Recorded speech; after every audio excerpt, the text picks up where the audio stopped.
Hello and welcome to my series of conversations with men and women whose ideas, vision and philosophy help define our contemporary world. My guest today describes himself as a spiritual mentor. He's mentored people ranging from employees at the World Bank to the United States swimming team. His work and his striving, his teachings have reached out to more than 70,000 people around the world. He's been a karate expert in Saudi Arabia, where he reached out teaching this traditional martial art form. He was trained by at least 4 spiritual masters, at least 2 of whom were from India, and has developed complex techniques which he's able to impart with a very simple model to encourage and empower people to move, as he has often said, from success to fulfillment. I'm delighted to welcome Del Pei, spiritual mentor, a sort of coining of a new phrase in some ways. Why not spiritual master or spiritual teacher or just plain guru? Word that is now fairly a part of the English language. Why the mentor? If you work with the corporations, especially in the West, like in United States or Europe, once you mention the guru, they started to run away from you. And also some people from different religions, like Christians, would shy away from the word guru. Mm-hmm. And in the West, we have been using the word coach, but then everybody's like a coach. So to make it more specific, I think the spiritual mentor would be the appropriate coin words that would meet both the work in India, for example, China or United States. You have derived much of your technique, your learning from the Eastern traditions and some of it from Latin America. And yet the assumption is that many of these ancient values which evolved over thousands of years have been fairly static and virtually frozen because they've been time-tested and passed on in an oral tradition from master to student. But we've seen a lot of, whether it's pranic healing or Reiki or yoga itself, now being adapted to meet modern predicaments and modern situations. So here's something that's worked for thousands of years, and now we need to adapt it. I think modern teachings have modern wisdom, and the ancient teachings have ancient wisdom. To the modern world, we always have to validate instead of having a belief on the teachings or philosophy. A lot of people today, especially business people, they need to see what is the impact of this teaching to my daily life. So to tell a story about the teaching, that they said, I don't have time to listen for more than 1 hour. Give me in 5 minutes what I can use every day for, say beating my fatigue or stress that I can use before I go to work or before going home. So I redesigned the system in such a way that in 5 minutes, you don't have to do a lengthy yoga for 1 hour, but you have 5 minutes, you can release your stress and fatigue, and that is usable. So by having that kind of market analysis, I converted a lot of this abstract principle. Instead of explaining them, I'd like to say, let's do this. Isn't the very notion of a market analysis in that sense antithetical to the very teaching itself, which has a different concept of time, which has a different notion of priority, yes, and maybe is antithetical to the very ethic of a corporation in the first place. If you look at it even in terms of many contemporary philosophies, that corporations make their wealth out of exploitation of less developed economies, and a whole range of issues that ethical issues that go around it. And when you study these traditional systems, they are circumscribed basically first by ethical moral principles before you even start a practice.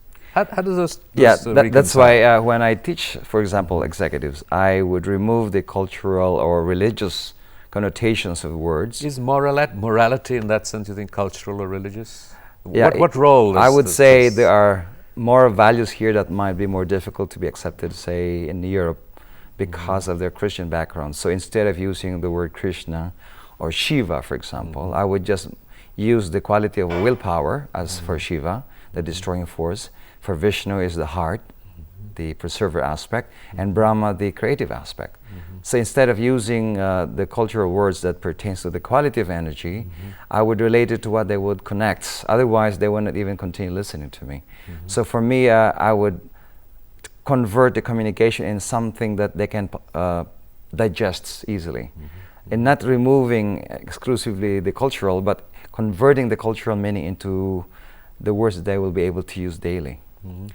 So that is what I would do. Well, one of the sort of, the early sort of practices and techniques to travel to the West was transcendental meditation and Maharishi Mahesh Yogi. Yeah. And I think at the Harvard Medical School, when they did research, they found that instead of using the word Om, you could just use one or any neutral word, and it would have the same physiological effects. So, while it is possible to isolate the technique from the culture, but I'm still arguing that I'm not sure that the moral framework, which ultimately facilitates happiness, or does it, is not really necessarily culture specific. And even if it is, what role? I mean, are you able to say to the World Bank or the employees there that maybe you could experience less stress and greater happiness if you were driven by larger values than merely lending money or whatever? We do relate that. For example, I would say, let's talk about business with conscience. Not because they don't probably have conscience, but it's more of a specific principle that involves the heart to discern win-win situations rather than win-lose or just talking about numbers and ROIs. So what I would explain to them is like, how do you meditate so that you can activate the center of your heart? So when you sense situations and make decisions, the concession should not be just taking advantage, but you have to put yourself in the role of the person. So we do mentalize those, but at the end, I would say, how do you open your heart then to be able to sense the person's needs or both of your needs? So we go to a meditation that would open more the heart, like a more bhakti yogi system or more heart-centered meditation. But then if I were talking to more mystical groups, I would not emphasize the devotional aspect because they're already there. So I would emphasize more the, say, Nana or Karma Yoga aspect, which is more how do you convert the idea of goodwill or love into a daily action of service. So we use more concentration meditation that would activate the ability to physicalize and manifest ideas of goodwill. So I do a lot of variation. So by having them first use the technique, the philosophy evolves after they experience it. So I don't just teach the philosophy first before the techniques, because if you start with the philosophy, there's a debate whether it is pro-religious or not religious. Is it pro-Indian or is it pro-Tibetan? And some people just get stuck with that kind of choosing between the East or the West. So I don't first start with the philosophy, because it would start a debate. I go for the technique and the end result. After they experience the end result, they would say, from what philosophy do you want us to learn more and make it a deeper learning process? So I would start to reveal more the deeper aspects. There are people like Hans Kung and several religious leaders have gotten together on a number of occasions, precisely with the objective of trying to develop and cultivate a secular ethic. So it wouldn't be bogged down by saying that this is sort of Islamic morality and this is Hindu morality and Christian morality, because at some level they appear contradictory. I'm not sure if they fundamentally are. Do you believe there is a secular universal ethic that transcends individual relations, and what would some of those elements be for you? I would say more instead of ethics, because ethics can always be in the mind level of debating which is right and wrong. I would go for more values based on the nature of creation. For example, the Hinduism trinity of Shiva, Vishnu, Brahma has a Christian equivalent, which is the Divine Father, Divine Son, and the Holy Spirit, which in science can be electron, protons, and other aspects of the digital age. So when you analyze that, you convert the quality of energy into values. So any religion would see it as like willpower or omnipotence, omniscience, and say omniprovidence or loving kindness or all merciful. When you convert these virtues into daily applications, say willpower can be converted into focus, discipline and constancy, vitality and persistence or determination. So those are virtues to me. When you convert the love virtue, it can become altruism, benevolence, or you would say peace and or group consciousness. And the third Brahma type of virtue would be creativity, innovation, or you can say practicality and objectivity. So when you start to see all the legs of the virtue and you see that if a person is Mother Teresa, the other one is Einstein, the other one is say Mahatma Gandhi or Moses, then you would see that the more complete virtues are those that combines the three. Power, love, and the light of the mind. You're watching a conversation with the spiritual mentor and author Del Pei. We'll be right back after a short break. Don't go away. Welcome back to a continuing conversation with Del Pei, author, spiritual mentor, and trainer. You have written extensively about how you move from success to fulfillment, and how often we feel at one level, at say a physical level, or even a functional, material level, successful, but we don't feel fulfilled. So if a client walks in or sits next to you like I am and says, "Look, I experience occasional moments of success, but I don't feel fulfilled," what would you say to me is fulfillment, and how might I feel this fulfillment? Well, it can be related to time frames. Like a person who starts their business, definitely their success is to make it run and not go down. At that moment, they will be sacrificing a lot of their time from the family, from their social life, from their health, and maybe sleep. For that period, maybe the success is to make their business run. But after they run the business properly, their next criteria would be that it is not the same time consumption for business versus family and this. So I have a model of 5 key areas that a person need to satisfy to convert that success into fulfillment, or being able to balance all the key areas. First is the family and home. Second is the family, health and recreation. Third is spiritual life. Fourth is career and work. And the fifth is social life and environmental contribution. Any of those need to be satisfied to fulfill one's life in a different sense. Apply that to your own life. Do you feel fulfilled? Because plainly you're successful. You have at least 3 major organizations. Yes. You're in, 40, 50 countries, Yes. impacted the lives of that many people. So you're successful.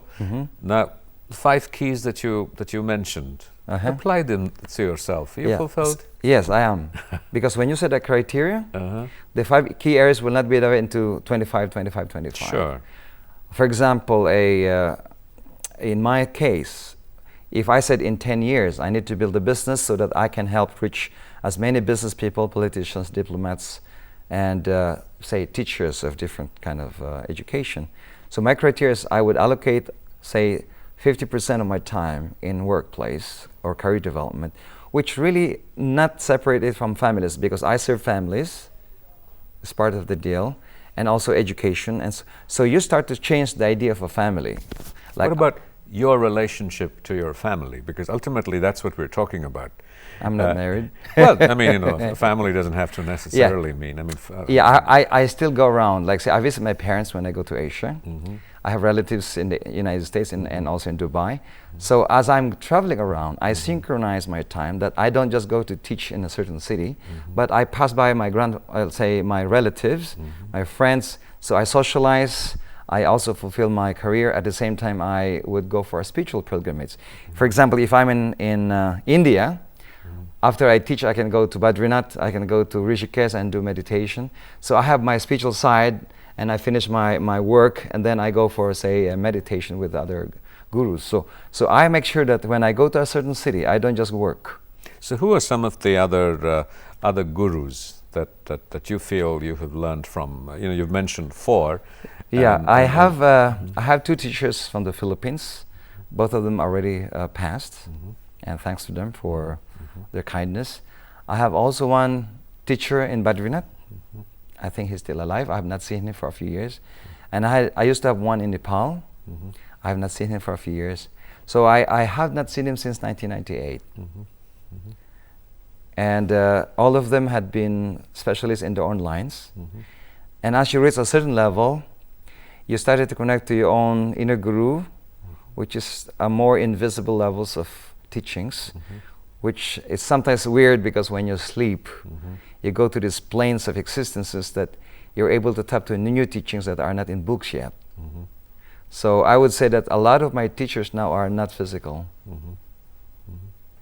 So what are the kind of processes and practices that you engage in yourself? Or do you feel that the process is complete for you? And I mean, whatever phrase you want to use, samadhi, enlightenment, or I mean, I don't even know what this is described of, like in other traditions. But do you feel you've reached that stage of equilibrium and you can now be the mentor? Because I think as any evolving being, you will never be satisfied with what you are, but you can enjoy it for the moment. So for example, for me, if I would die tomorrow, I will still be talking to you. I wouldn't change any moment of today. That's how I feel every day. So I had that certain kind of satisfaction and fulfillment that what I do every day is what I would do if I die tomorrow. That's one. Second is I would do my best for the day to serve as many people as possible. Third is I will also have to make sure that anybody that I touch would also flower where they planted, not to convert him to my side. So that's how I see every day. And so my country today is India. I'm going, say, to United States. Tomorrow is America. So I feel that I'm not attached anymore to one location or one connectivity, because I feel a certain kind of freedom that I would be free just being myself every day wherever I am. But in a sense, to be oneself, you are a master and a teacher of techniques and practices. Yes. What are the techniques and practices that you follow yourself? First is to culture your body so that it's strong enough and resilient to admit a higher stimulation of Kundalini or the sacred fire. Third is to strengthen your emotions so that it doesn't swing and react to normal things. Well, explain to us, well, finish and then I will come back to it. And sharpen the mind so that the abstract mind, the philosophical mind, will be cultured enough to be able to connect properly to the concrete mind or left brain. I think in popular experience, we have a much clearer sense of how you can sharpen the mind and how you can strengthen the body to be receptive. But the problems are usually with the emotions, much more difficult. Yes. So maybe you could tell us about techniques and practices. Yeah, there's a technique that I teach a lot of people that it really works. I would say works because it's being used by a lot of people now, including World Bank and a lot of big institutions. This is an easy technique where you can breathe by oxygenating the system, not only injecting prana, but you need to stimulate it by reconnecting the nervous system. Like say, in yoga you have the Bhastrika and Kapalabhati. This is a combination of both, but you need to focus on the heart center, the will center of the mind, and the spiritual center. So these centers stimulate the intelligences, emotional intelligence, the mental and the spiritual intelligence. Once these principles guide the lower nature of humanity or the human nature, you'll be able to live more spontaneously without having to have anxiety, worries, and other kind of material insecurities. Now, the material aspects of life I emphasize also in my teachings, because you need to have one foot in heaven, one foot on earth to be able to subsist and exist in the modern world, like say in Indian cities. So I would emphasize the balance aspect of having a good material wing and a spiritual wing to fly. And so in my teachings, I'd specify what centers in your body, like so-called chakras, would they stimulate.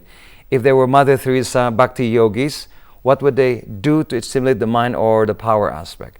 Or if they were, say, a very powerful person but lacks the heart, what kind of meditation would be the one that they do more every week? Or if they were Einstein type, very intelligent, what would they use to stimulate their vitality and persistence?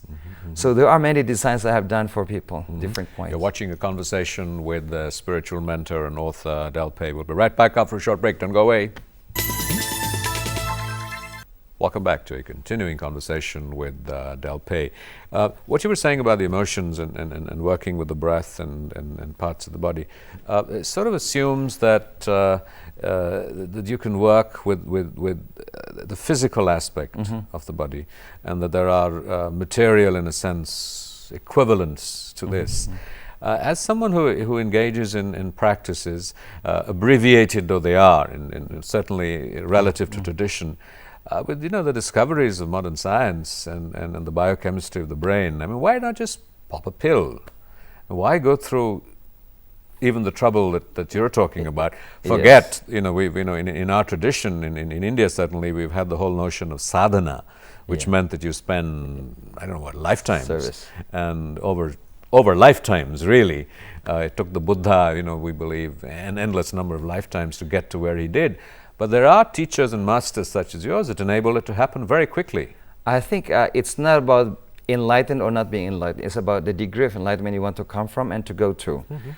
That is one thing that I point out, is achievable enlightenment life after life. Is what are you now, and who are you now, and what would you want to be, is what matters sometimes. It's not the ideal from zero to Buddha or zero to Krishna or zero to a saint. If a saint would be talking to me, I would say, what is your next step to become a sage? If a sage is talking to me, I would be asking, what is your next step to become an avatar? But if I'm talking to a high school student who's having hyperactivity, I would be focusing more of the so-called enlightenment on that moment is how would you be able to control your... say to you, well, I just popped the right pill. Okay, pills affect your physical and your chemistry and neurons. But the mind cannot be touched by those pills easily because they are more chemical. The mind is not the brain. And that's one thing I always classify with scientists. When people are listening to this program, they are memorizing not through the brain, but through the mind. Because if it were the brain that memorizes information, when the brain is cremated, then the information dissipates. So I distinguish what's the mind and the brain. And when a person is hearing and when the person is listening, when a person is looking and when the person is seeing. So those things I usually classify with people.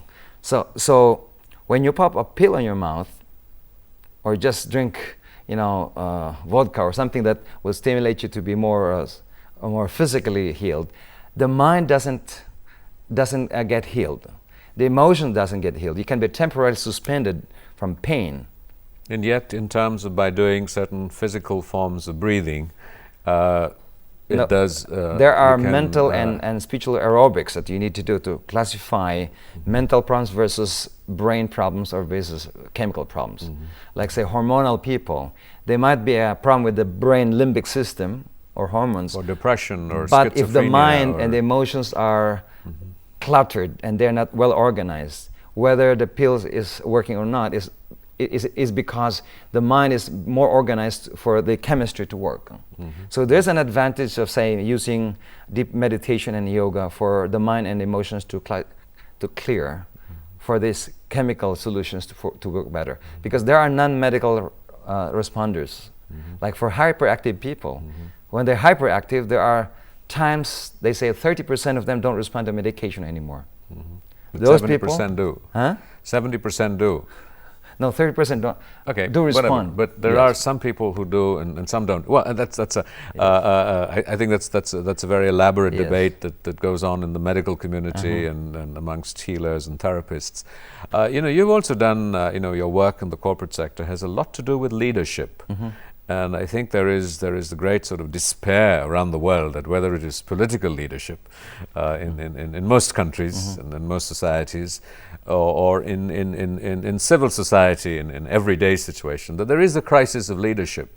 That we don't have people who have who evoke the spontaneous moral authority that a Mother Teresa or a Gandhi or some of the sort of great names in history have. What are the qualities of leadership, and how do you believe societally? Because much of your work is working with individuals, and 65,000-70,000 people have been impacted. But given the billions on this planet, how can we begin to affect and impact the larger social processes and create the kind of leaders that will initiate change, so that this is We do something about climate change. We do something about issues of diversity, where we're at war with each other. I mean, there are all the many issues and problems we're familiar with. I think many leaders need to study philosophy, world philosophies, world cultures, world religions, and probably study a psychology that would unify through diversity rather than divide through diversity. And when I wrote the book, The 8 Types of Leaders, I had extensively seen the different models. Like Mahatma Gandhi can shine in an Indian soil more than probably a Chinese soil. So at that time, the world leaders that were acclaimed were those that shine in their own culture. Like Mother Teresa can shine more probably in a mystical world. Now, in a business world, if you put Mother Teresa to, say, manage IBM or United States or the United Nations, I think they will find her weak for that, you see? Yes. But if Einstein would have to be George Bush today, even probably his intellect would be challenged. So what I see in society today is if you divide society into 3 segments, the intelligentsia, that are the decision makers, idea generators, the few elite that doesn't have to work anymore, and more of the masses. If you can transform the middle section intelligentsia and the core of which the leaders of leaders are, this flock mentality masses would follow them, and the few elite would depend on them. So what I see in society is if we can just transform the core, the leaders of the leaders of the leaders, they will transform both the upper and the lower section. So that's what I'm seeing right now. But if you want to please every electorate, from the masses to the intelligent, they have different priorities, different perspective of truth. And so that's why global leaders today are more challenged, because aside from those 3 sections of each culture, you're dealing with different religious affinities. And that is, so I would really probably advise the world leaders to study world religions, world philosophies, world cultures, and probably psychology. You live your life, each day, a new day as it unfolds, and with the processes of completion that you talked about. But to reach that level of fulfillment, is that striving of yours in some ways? You're traditionally told that the journey is a destination. Is your journey your destination? Do you have a destination? I think the destination is the daily destination, but there's a far-fetched vision. Don't call it far-fetched, a distance vision. Okay, a distance vision. Which means it's achievable. You see, there's a long-range vision that you see, and there's a mid-range, and there's a short-range. What I do is I have the wanna-dos in life, but then I select my must-dos, which are maybe 5 years range, and then I convert this into should-dos, which is monthly. And what I do every day are the absolute should-dos that affects most people. And if I ever have to change my life, I will not even change any minute of it. Well, that sounds like an excellent sort of a short, abbreviated course in time management. But give us your sort of longest range vision, aspiration, dream. I think for every person, like me included, you have a niche service in life. You cannot transform everything. So what is that niche service? I think the transformation aspect and bridging aspects, like I said, the best of the East and the West. Once the best knowledge of the West and science would just be more enlightened with the wisdom of the East, and the wisdom of the West be more practical to enlighten the Western sciences. Both the best of the East and the West would drive in such a way that we have the best of education today. So the next step that I'm doing now is wisdom education, either for kids, family, parents, or for postgraduate education. And to bring conscience to business, bring conscience to politics. Well, thank you very much, Delpe. That's been a Pleasure. great pleasure. It's a pleasure being and here. a great learning experience for me. Thank you very Pleasure. much indeed. You're terrific. Thank you. Thank you.